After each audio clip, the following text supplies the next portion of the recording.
ဂျီယောင်းဆိုတဲ့ကောင်မလေးကပျော်နေရကနေရုတ်တရက်လန့်နိုးလာပါတယ်။နဘူးပေါ်မှာပူပေါင်းငယ်လေးတစ်ခုပောက်ကွဲသွားကအပြင်မှာထူးဆန်းတဲ့အတန်တချို့ကိုကြားလိုက်ရတာကြောင့်တကားကနေချောင်းကြည့်လိုက်တဲ့အခါညီမဖြစ်သူကိုစစ်ကြံထဲမှာတွေးလိုက်ရပေမဲ့ပုံမှန်အတိုင်းလမ်းမလျှောက်နိုင်ပါဘူး။ညီမဖြစ်သူကထောနဲ့လှည့်ပတ်သွားလာနေပြီးအဝေးကနေကြည့်ရင်တော့အတော်လေးကြောက်စရာကောင်းပါတယ်။ဂျီယောင်းကနတ်ဆိုးဒါမှမဟုတ်တခြားတဝါတစ်ခုခုလို့ထင်ပြီးကြောက်လန့်နေခဲ့ပါတယ်။ညီမဖြစ်သူမှန်တိရသားနဲ့တောင်ကြောက်စရာကောင်းတဲ့ပုံစံကြောင့်ထိတ်လန့်နေပါတယ်။ညီမဖြစ်သူကဂျီယောင်းကိုအပေါ်ကနေရက်ကြည့်နေပြီးလေပင်တင်းတင်းကြက်ကြက်ညစ်ထားကထူးဆန်းပြီးကြောက်စရာကောင်းတဲ့အတန်နဲ့ရေမောလိုက်ပါတယ်။ဂျီယောင်းကနာကျင်စွာလူးလိမ့်နေခဲ့ပြီးလန့်နိုးလာချိန်မှာတော့ဒါဟာအိမ်မက်ဆိုးတစ်ခုသာဖြစ်ကြောင်းသဘောပေါက်လိုက်ပါတယ်။ဂျီယောင်းရဲ့ညီမဖြစ်သူကရောက်လာပြီးနှစ်သိမ့်ပေးပါတယ်။သူမကိုနှစ်သိမ့်ပေးဖို့ကြိုးစားနေတာကိုတွေ့ရပါတယ်။သူမငငယ်ကပုံလေးတွေကြည့်ကတခုခုကိုစဉ်းစားနေတဲ့ချိန်သူမရဲ့တငယ်ချင်းတွေစီကဗီဒီယိုကောဝင်လာလို့ကိုင်းလိုက်ပါတယ်။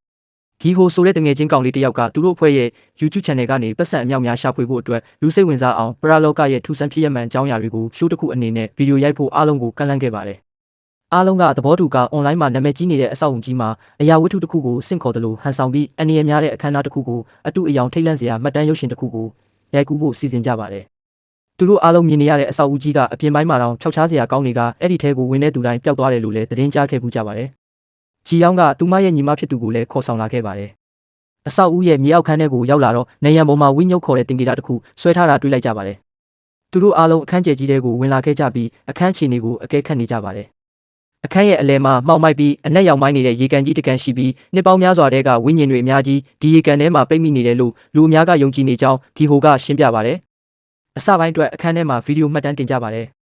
ဂီဟိုကကြိုတင်ပြင်ဆင်လာတဲ့အမဲသွေးပုံတွေနဲ့လူစိတ်ဝင်စားအောင်ဟန်ပြတရုပ်ဆောင်လိုက်ကရေကန်ပတ်ဝန်းကျင်မှာအမဲသွေးတွေနဲ့နေရံပေါ်ကတင်ဂီတာအတိုင်းဆွဲလိုက်ပါတယ်။အားလုံးကဗီဒီယိုအတူဖန်တီးဖို့ပြင်နေချိန်ဂျီယောင်းကဝိညာဉ်အစ်စ်ကိုခေါ်ပြီးမှတ်တမ်းတင်တာပိုကောင်းမယ်လို့တိုက်တွန်းလာပါတယ်။အားလုံးကလှုပ်ကြည့်ဖို့လက်ခံပြီးညီမဖြစ်သူကလည်းဝိညာဉ်အပူခံရဖို့အတွက်လက်ခံခဲ့ပါတယ်။ဂျီယောင်းကသူမရဲ့သွေးကိုဖောက်ပြီးအမဲသွေးတွေအပေါ်လောင်းလိုက်ကညီမဖြစ်သူကိုခြေချင်းတစ်ခုဝတ်ပေးလိုက်တာကြောင့်ညီမဖြစ်သူကပျော်ရွှင်သွားပါတယ်။အားလုံးကစာရွက်ပေါ်မှာစာတစ်ကြောင်းရေးကကန်ထဲကရေကိုတစ်ခွက်စီခတ်ယူကြပါတယ်။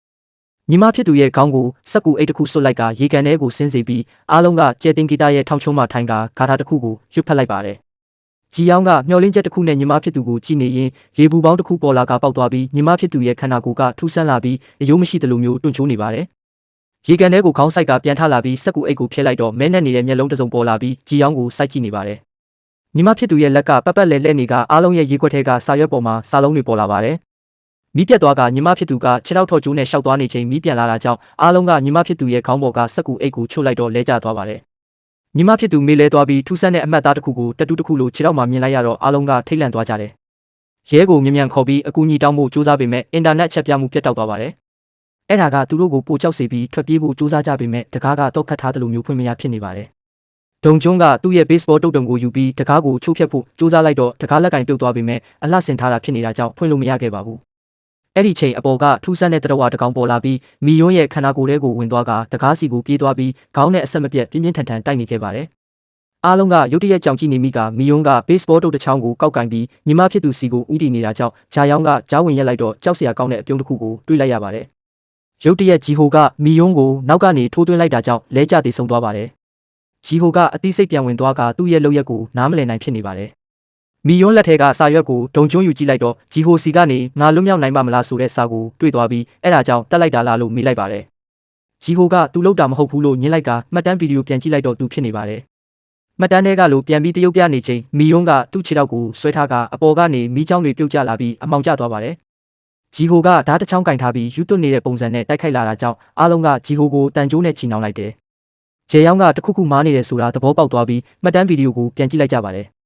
သူတို့ဟာကြီးမားတဲ့အမှားတစ်ခုကိုလုပ်မိခဲ့တယ်။သူတို့ကဝိညာဉ်တွေကိုခေါ်ဆောင်ခဲ့ပေမဲ့ရိုးရာဓလေ့ရဲ့စီးမြင်တွေကိုချိုးဖောက်ပြီးပြန်ထွက်သွားဖို့မတောင်းဆိုခဲ့ပဲညီမဖြစ်သူကောင်းပေါ်ကစက်ကူအိတ်ကိုချွတ်လိုက်တာကြောင့်သူတို့အသက်ကိုကယ်တင်ဖို့အတွက်ရိုးရာဓလေ့ကိုထပ်လုပ်ရမယ်ထင်တယ်လို့ဂျာယောင်းကဆုံးဖြတ်လိုက်ပါတယ်။မီယွန်းရဲ့အလောင်းကိုရေကန်ထဲမှာထည့်လိုက်ပြီးစက်ကူအိတ်ဝတ်ပေးကဝိညာဉ်တစ်ခုပြန်ခေါ်နေကြပါတယ်။မီယွန်းအလောင်းကအသက်ဝင်လာကဂျာယောင်းရဲ့ငငယ်ကတေဆုံးသွားတဲ့အမဖြစ်သူဝိညာဉ်ကဂျာယောင်းကိုစကားပြောနေခဲ့ပါတယ်။အမဖြစ်သူအတန်ကြောင့်တွေဝေနေတဲ့ဂျာယောင်းကိုတငယ်ချင်းတွေကတတိပေးလိုက်ပြီးဝိညာဉ်ပြန်ပို့လိုက်ကြပါတယ်။အရာအလုံးကပုံမှန်တိုင်းတယောက်ပြီးတယောက်စီးမြင်စည်းကမ်းတွေတိုင်းစီဝိုင်းထဲကနေထွက်လိုက်ကြတယ်။ရုတ်တရက်ဖုန်းလိုင်းတွေပြန်ရလာတာကြောင့်ရဲကိုဖုန်းဆက်အကူအညီတောင်းနေရင်လိုင်းကျသွားပါတယ်။မျောလင်းချက်မဲ့သွားကအားလုံးတိတ်ဆိတ်နေချိန်ဒုံကျွန်းကဂျာယောင်းကိုသဘောကျနေကြောင်းဖွင့်ပြောလိုက်ပါတယ်။ဂျာယောင်းကလည်းလက်ခံလိုက်ကဒီထဲကနေအတူထွက်သွားနိုင်ဖို့ပြောလိုက်ပါတယ် ရုတ်တရက်ထွန်းထားတဲ့ဖျောင်းတိုင်မီတွေငိမ့်သွားကမီးလုံးထုံးလိုက်တော့ဂျီဟိုကချီနှောင်ထားတဲ့ကျိုးပြက်ကလဲကျတည်ဆုံးနေပါတယ်။မှတ်တမ်းဗီဒီယိုကိုကြည့်လိုက်တော့သူကိုယ်တိုင်တစ်ချောင်းနဲ့လေချောင်းကိုဖျက်လိုက်တယ်ဆိုတာမြင်လိုက်ကြပါတယ်။အဖြစ်အပျက်တွေကြောင့်ရဲအုံးကကြောက်လန့်တကြားတကားစီအမြန်ပြေးသွားပြီးငိုယိုကအကူအညီတောင်းနေပါတယ်။အပေါ်ကနေမမြင်ရတဲ့အင်အားတစ်ခုကရဲအုံးရဲ့လေပင်ကိုညှစ်လိုက်ပြီးနောက်ရေကန်စီကိုဥတီသွားကရေကန်ထဲကောင်းဆိုင်နေတာကြောင့်ဒုံကျွန်းနဲ့ကြာယောင်းကအတင်းဆွဲထုတ်လိုက်ရပါတယ်။ရဲအုံးကဓာတ်တစ်ချောင်းယူကကြာယောင်းကိုတိုက်ခိုက်ဖို့ပြင်လိုက်ချိန်နောက်ကနေဒုံကျွန်းကဖမ်းချုပ်ထားလိုက်ပြီးတန်ကြိုးတွေနဲ့ချုံနှောင်ထားလိုက်ပါတယ်။အထဲမှာပွင့်လာတဲ့လျှို့ဝှက်တကားတစ်ခုကိုတွေးလိုက်ကြပြီးဒုံကျွန်းနဲ့ဂျာယောင်းနှစ်ယောက်သားအထဲကိုဝင်ကြည့်လိုက်တော့အခန်းဆုံးမှာတေချင်းဆိုတဲ့စကလုံးကိုစာလုံးကြီးတွေနဲ့ရေးထားတဲ့အဝတ်တစ်ခုကိုတွေးလိုက်ကြပါတယ်။အပြင်ပြန်ထွက်လာခဲ့ပြီးဒုံကျွန်းကနောက်ထပ်အခန်းတစ်ခုထဲဝင်သွားချိန်အပြင်မှာအတန်ကြားလိုက်တာကြောင့်အပြေးထွက်လာခဲ့ပေမဲ့နေရန်ပေါ်မှာရဲအုံးအလောင်းကိုတွေးလိုက်ရတာကြောင့်အံ့ဩနေချိန်နောက်ကနေဂျာယောင်းကဓာတ်နဲ့ထိုးလိုက်ပါတယ်။တကယ်တော့ဝိညာဉ်ခေါ်ယူတဲ့မှတ်တမ်းဗီဒီယိုရိုက်ဖို့အကြံကဂျီဟိုမဟုတ်ပဲဂျာယောင်းရဲ့အစီအစဉ်ဖြစ်နေတယ်ဆိုတာနားလည်သွားပါတယ်။ဂျာယောင်းငယ်ငယ်ကခြေတစ်ဖက်မတန်နဲ့အမတယောက်ရှိခဲ့ပြီးတနေကုန်မိဘတွေအိမ်မှာမရှိနိုင်တာကြောင့်ညီမနှစ်ယောက်ကအရန်ချစ်ကြပါတယ်။တရက်မှာညီမနှစ်ယောက်ဆော့နေရင်အမဖြစ်သူကခြေချော်ကရေချိုးကန်နဲ့တိုက်မိပြီးဆုံးပါသွားပါတယ်။မိဘတွေပြန်ရောက်လာပြီးအဲ့ဒီကိစ္စကြောင့်စကားများရန်ဖြစ်ပြီးကြွာရှင်းလိုက်ကြပါတယ်။မကြခင်အဖေဖြစ်သူကနောက်အိမ်အောင်ပြုတ်လိုက်တာကြောင့်မိထွေးဘက်ကသမီးတယောက်ပါလာခဲ့ပါတယ်။အမကိုအရန်ချစ်တဲ့ဂျာယောင်းတယောက်အရွယ်ရောက်လာတော့တေဆုံးသွားတဲ့အမဖြစ်သူရဲ့ခြေချင်းကိုတုံးပြီးအသက်ပြန်သွင်းနိုင်ဖို့အတွက်အင်တာနက်မှာရှာဖွေကသူတို့ကိုအသုံးချခဲ့တာဖြစ်ပါတယ်။ဒုံကျွန်းကသဘောပေါက်သွားကညီမဖြစ်သူရဲ့ခြေထောက်မှာဝတ်ထားတဲ့ခြေချင်းကိုဖြုတ်ဖို့ကြိုးစားနေချိန်နောက်ကနေဂျာယောင်းကတန်ကြိုးကိုယူကာဒုံကျွန်းလေပင်ကိုညှစ်ပြီးအဆုံးသတ်ပေးလိုက်ပါတယ်။ခြေချင်းပြုတ်သွားတာကြောင့်တတိယလာတဲ့ညီမဖြစ်သူကိုအတင်းကျပ်ပြန်ဝတ်ပေးလိုက်ကအတင်းယူလာတဲ့အမဖြစ်သူရဲ့ကာဝင်ကိုဝတ်ပေးလိုက်ပြီးရေကန်ထဲထည့်ထားလိုက်ပါတယ်။တေဆုံးသွားတဲ့တငယ်ချင်းတွေကိုနေရာတကျပြန်ထားပြီးအမဖြစ်သူရဲ့ဝိညာဉ်ကိုခေါ်ယူလိုက်ပါတယ်။ရေပူပေါင်းတစ်ခုပေါ်လာကပေါက်သွားချိန်ညီမဖြစ်သူကောင်းကစက်ကူအိတ်ကိုဖယ်လိုက်တော့အမဖြစ်သူရဲ့ဝိညာဉ်ကဝင်ရောက်နေခဲ့ပါတယ်။အမဖြစ်သူကသူမကိုသူမတေဆုံးသွားခဲ့ပြီဆိုတာသိနေခဲ့ပေမဲ့တေဆုံးသွားတာမဟုတ်ပဲဆေးရုံတင်ထားတာကြောင့်တတိပြန်ရလာတာပါလို့ဂျာယောင်းကလိန်ပြောလိုက်ပါတယ်။အခန်းပြင်ထွက်ဖို့ပြင်လိုက်ချိန်အမဖြစ်သူကထူးဆန်းသွားပြီးအပေါ်မော့ကြည့်ပြီးဂါထာတွေရွတ်နေကခြေထောက်ကိုဒုံကျွန်းကဆွဲထားတာကြောင့်ဒုံကျွန်းရဲ့ဝိညာဉ်ဝင်လာခဲ့ပြီးသူတို့ကိုပါလို့ဒီလိုအသုံးချခဲ့ရတာလဲလို့အပြစ်တင်ကဂျာယောင်းလည်းပင်ကိုအားကုန်မြစ်လိုက်တော့လဲကျတေဆုံးသွားပါတယ်။ဂျာယောင်းရဲ့အတ္တကြီးတဲ့စိတ်တစ်ခုကြောင့်အနာဂတ်မှာရည်ရွယ်ချက်ပန်းတိုင်အပြည့်နဲ့ရှောင်လန်းနေတဲ့လူငယ်လေးတွေအကြောင်းမဲ့သက်သက်စတေးခံလိုက်ရတာအလွန်ဝမ်းနည်းဖို့ကောင်းပါတယ်။